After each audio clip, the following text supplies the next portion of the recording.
Hasard, ben, un peu par hasard. C'est grâce à mon petit ami, hein, qui est devenu mon conjoint.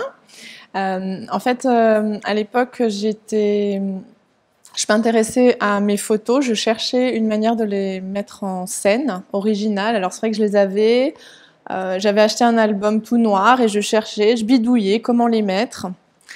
Et puis, donc mon petit ami, me voyant faire ça, un jour était en week-end chez ses parents et il a vu un article dans un magazine qui parlait du scrapbooking. Et il a pensé à moi. Tout simplement, il m'a ramené cet article et Asa était citée dans l'article. Et du coup, je suis allée voir le site et il y avait marqué devenez animatrice, pourquoi pas vous? Et c'est vrai que je me suis dit tiens, pourquoi pas moi? Demandons les infos, ça coûte rien. Et puis ben voilà, j'ai reçu les infos. J'ai appelé une animatrice qui m'a renseigné sur son expérience et puis je suis partie à Paris.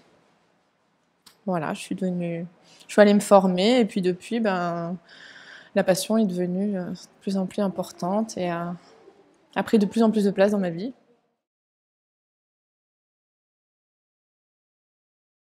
Bah, finalement, quand je suis allée me former à Paris pour devenir animatrice, je me souviens très bien de la formatrice bah, nous disant vous pourrez évoluer.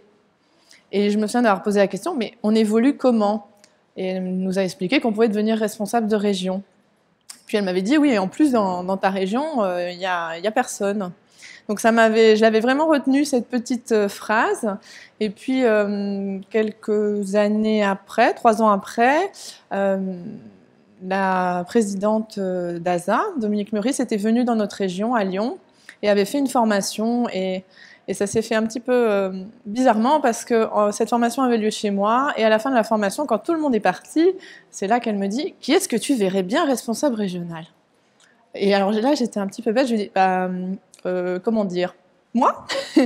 Et voilà, je me suis trouvée un petit peu bête parce que c'était pas forcément la réponse qu'elle attendait. Mais puis du coup, une semaine après, je lui ai envoyé mon CV, non, ma lettre de motivation, et elle m'a demandé mon CV dans la foulée. Et puis après multiples échanges, elle m'a donné ma chance. Voilà, je suis devenue responsable régionale donc en 2007 et ça s'est transformé, ça a évolué en team manager par la suite. Voilà.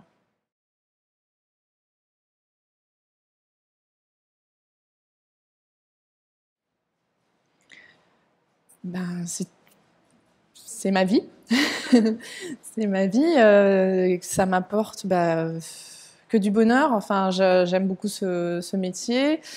Euh, c'est de partager avec mes animatrices, c'est de les aider à développer leur activité qui me plaît énormément. Quand une animatrice réussit, puis en plus quand c'est parce qu'elle a suivi mes conseils, ben, j'en suis très fière. Donc j'aime beaucoup ça. Voilà, ça m'a apporté beaucoup de connaissances. Ça m'apporte beaucoup de connaissances. Je rencontre voilà, plein de femmes avec qui je travaille. Et puis ça va jusqu'à des amitiés, voilà.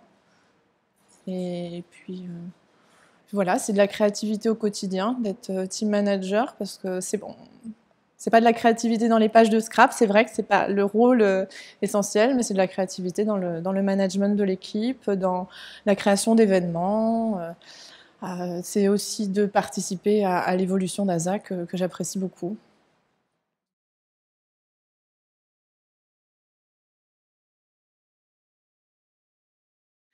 Bah, petit à petit, évidemment. Comment j'ai construit ben, en fait, j'ai fait mes premiers recrutements. C'est aussi ce qui m'a permis d'être responsable régionale. Donc, en tant qu'animatrice, j'ai recruté. Et puis après, ASA a évolué en structurant le réseau, ce qui a aussi beaucoup contribué, puisqu'en fait, maintenant, je le construis, le réseau, avec mes team leaders. Donc, c'est vraiment un partenariat entre elles et moi. Elles sont plus de proximité et moi de manière plus éloignée, je vais pouvoir faire le suivi des candidates et pouvoir tout expliquer parce que voilà, j'ai l'habitude.